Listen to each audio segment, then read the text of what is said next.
Assalamualaikum warahmatullahi wabarakatuh. Perkenalkan, nama saya Risma April Arifin, Stambuk N1D11935.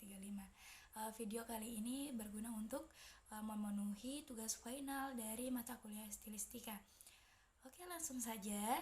Di sini saya sudah melakukan penelitian dengan judul Analisis Gaya Bahasa pada Kumpulan Cerpen Coret-Coret di Dinding karya Eka Kurniawan dengan menggunakan kajian stilistika. Langsung saja, pada poin pertama terdapat gaya kata dan kalimat pada cerpen Dongeng Sebelum Bercinta karya Eka Kurniawan, di mana pembahasan terdiri dari kata. Nah, subkata ini yaitu terdapat pemanfaatan kata bahasa asing. Kosakata yang berasal dari bahasa asing ada beberapa yang dapat ditemukan di cerpen Dongeng Sebelum Bercinta. Bahasa asing yang digunakan sebagaimana tampak dalam kutipan, dan karena begitu jatuh cinta kepada Alamanda, sang calon suami mengabulkan permintaan itu. Pilihan kata pada potongan kalimat cerpen di atas terdapat nama panggilan Alamanda, di mana Alamanda ini merupakan sebutan taman asing, yaitu yang berasal dari negara Amerika, daerah Amerika Tengah dan Selatan. Selanjutnya, terdapat juga pemilihan objek dari cerpen tersebut, yaitu kutipannya, Alamanda tersenyum dan berkata, "Aku akan dongengi kau, Alice Adventure in Wonderland." Nah, Alice Adventure in Wonderland merupakan sebuah cerita fiksi yang ditulis oleh penulis dari Inggris, Lewis Carroll, bergenre anak-anak, di mana dongeng ini berisi tentang harfiah petualangan Alice di negeri ajaib. Nah, slide selanjutnya yaitu ada pembahasan tentang sinonim.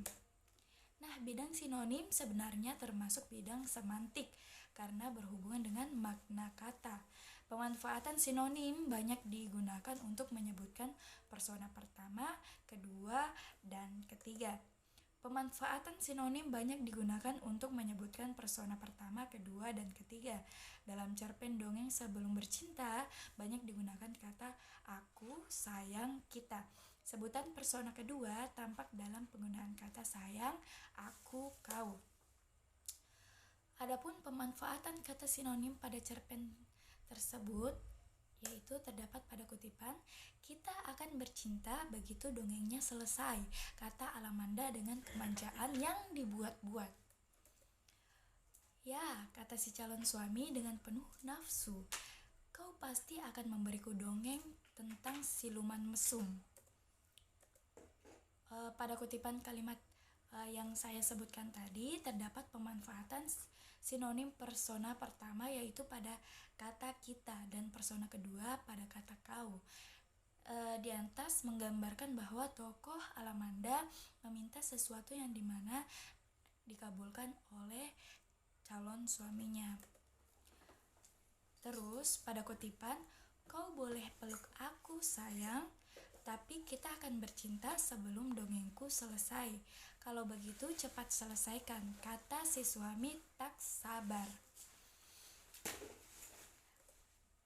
Pada kutipan kalimat yang saya sebutkan terdapat pemanfaatan sinonim persona pertama yaitu pada kata kau dan persona kedua yaitu kita. Terus kutipan, "Kau mendengarkan tidak?" "Tentu saja sayang, sampai di mana barusan?" Pada kutipan kalimat yang saya sebutkan terdapat pemanfaatan sinonim persona pertama yaitu pada kata kau dan persona kedua yaitu sayang. Terus poin pembahasan yaitu kalimat. Nah, kalimat inversi. Allerton dalam Ismail 1995 halaman 154 menyatakan bahwa kalimat inversi digunakan untuk memusatkan perhatian yang dikehendakinya dalam sebuah kalimat. Contoh penggunaan kalimat inversi dalam novel dalam cerpen Dongeng Sebelum Bercinta yaitu Kenyataannya ia dalam keadaan tak berdaya. Ia seolah sudah ditakdirkan untuk bersanding dengan si orang menyebalkan itu sejak ia berusia 10 tahun. Ia sampai sekarang tak habis pikir kenapa ayahnya sesinting itu menjodohkan dirinya dengan sepupunya sendiri, bahkan sejak ia masih bau ingus. Kalimat inversi yang saya sebutkan dipilih pengarang untuk menekankan betapa kesalnya seorang anak kepada ayahnya yang selalu menjodohkan anaknya dengan kerabatnya sendiri. Terus, poin pembahasan yaitu kalimat panjang. Pengertian kalimat panjang berbeda dengan kalimat kompleks. Pengertian kalimat panjang mengacu pada pengertian yang dikemukakan oleh Chapman pada tahun 1973 halaman 45. Lihat pula dalam Nurgiantoro 1995 halaman 293 dalam kerangka studi stilistika, yaitu rangkaian sejumlah kata yang tak terbatas yang berhubungan secara sintakmatik. Nah, berikut contoh dari kalimat panjang pada kutipan cerpen yang saya sebutkan. Upacara pernikahannya berlangsung tanpa rencana yang panjang dan agak mendadak, serta dilaksanakan bukan di kota yang ditinggalinya selama 3 tahun terakhir di mana kebanyakan sahabatnya berada. Pada kutipan yang saya sebutkan, kalimat panjang digunakan untuk mendefinisikan atau menggambarkan bagaimana pernikahannya berlangsung pada cerpen tersebut.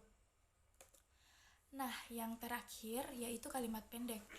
Pengertian kalimat pendek merupakan kebalikan dari kalimat panjang sebagaimana dikemukakan oleh Chapman 1973 halaman 45. Kalimat pendek dalam kerangka stilistika adalah rangkaian sejumlah kata yang berhubungan secara sintakmatik dan gramatikal.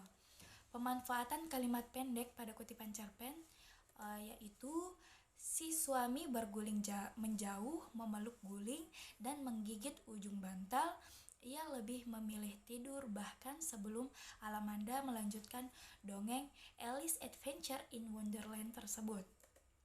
Penggunaan kalimat pendek dimaksudkan untuk menggambarkan suasana sang suami yang lelah menunggu dongeng si Alimanda ini. Oke, mungkin itu saja dari saya. Sekian dan terima kasih.